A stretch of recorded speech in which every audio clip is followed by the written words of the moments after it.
উপস্থিত রয়েছেন আপনাদের বাড্ডা, ভাটারা, রামপুরার এই অঞ্চলের মাঠে মানুষের নেতা, যিনি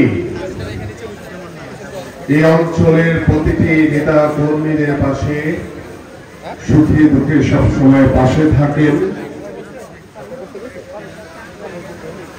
বাড্ডা, ভাটারা, রামপুরার নেতৃত্বকে শক্তিশালী করার জন্য যিনি সবসময় আপনাদের পাশে থেকে নিরলসভাবে পরিশ্রম করে চলেছেন, আমাদের ঢাকা মহানগর উত্তর বিএনপির সাবেক সফল সভাপতি, আপনাদের আমাদের সকলের প্রিয়,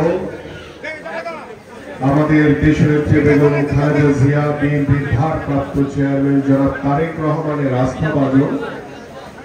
আমাদের সকলের প্রিয় নেতা জনাব ডক্টর এম.এ. কাইয়ুম, আমাদের মাঝে উপস্থিত আমাদের ঢাকা মহানগর উত্তর বিএনপির সংগ্রামী সদস্য সচিব জনাব মোস্তফা জামান, আমাদের মাঝে উপস্থিত ঢাকা মহানগর উত্তর বিএনপির সংগ্রামী যুগ্ম আহ্বায়ক জনাব এস.এম. জাহাঙ্গীর হোসেন, আমাদের মাঝে উপস্থিত ঢাকা মহানগর উত্তর বিএনপির সংগ্রামী যুগ্ম আহ্বায়ক জনাব এ.পি.এম. রাজ্জাক, আমাদের মাঝে উপস্থিত ঢাকা মহানগর উত্তর বিএনপির সংগ্রামী যুগ্ম আহ্বায়ক জনাব আতাউর রহমান চেয়ারম্যান, আমাদের মাঝে উপস্থিত ঢাকা মহানগর উত্তর বিএনপির অন্যতম সদস্য, আপনাদের এই অঞ্চলের অত্যন্ত প্রিয় একজন কর্মঠ পরিশ্রমী নেতা এবং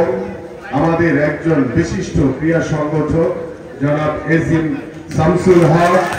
আমাদের মাঝে উপস্থিত আমাদের ঢাকা মহানগর উত্তর বিএনপির অন্যতম যুগ্ম আহ্বায়ক জনাব তহিরুল ইসলাম তহিন, আমাদের মাঝে উপস্থিত ঢাকা মহানগর উত্তর বিএনপির অন্যতম যুগ্ম আহ্বায়ক জনাব এম কফিল উদ্দিন, আমাদের মাঝে উপস্থিত ঢাকা মহানগর উত্তর বিএনপির অন্যতম যুগ্ম আহ্বায়ক জনাব আফাজ উদ্দিন, আমাদের মাঝে উপস্থিত ঢাকা মহানগর উত্তর বিএনপির অন্যতম যুগ্ম আহ্বায়ক হাজী মোহাম্মদ ইউসুফ, আমাদের মাঝে উপস্থিত ঢাকা মহানগর উত্তর বিএনপির অন্যতম সদস্য জনাব জাহাঙ্গীর মোল্লা, সদস্য মাহবুব আলম ভূঁইয়া শাহীন, সদস্য রফিকুল ইসলাম খান এবং আমাদের সাবেক মহানগরের সদস্য মাহফুজুর রহমান।